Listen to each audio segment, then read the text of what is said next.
किशोरी जी पहली बार दही मथ रही हैं।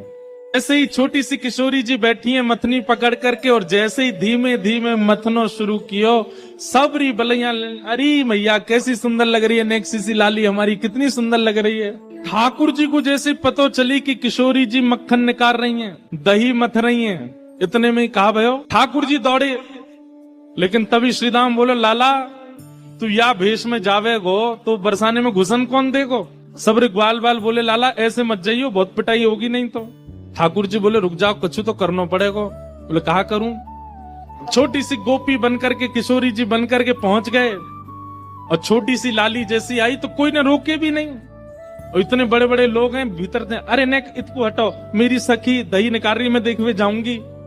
अरे अरे लाली तू आगे आजा, तू आगे। सब लाली समझ के आगे आगे करते चले गए। ठाकुर जी पहुंच गए बिल्कुल जहां किशोरी जी मथ रही हैं, और चुपचाप वहां जाके खड़े है गए। इतने में ही कहा भयो ठाकुर जी दौड़े। लेकिन तभी श्रीदाम बोलो, लाला तू या भेष में जावे गो तो बरसाने में घुसन कौन देगो। सबरे ग्वाल बाल बोले, लाला ऐसे मत जाइयो, बहुत पिटाई होगी नहीं तो। ठाकुर जी बोले, रुक जाओ, कुछ तो करना पड़ेगा। बोले कहा करूं।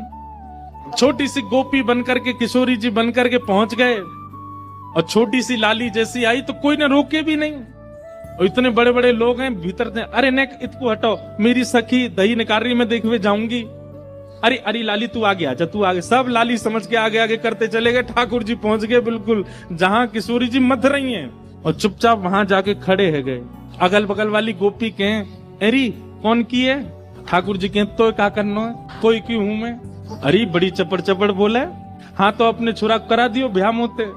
जैसे ही किशोरी जी ने अपने छोटे छोटे हाथन से मक्खन निकाल करके एक पात्र में भरना शुरू कियो, ठाकुर जी के तो मुंह में पानी आ गयो।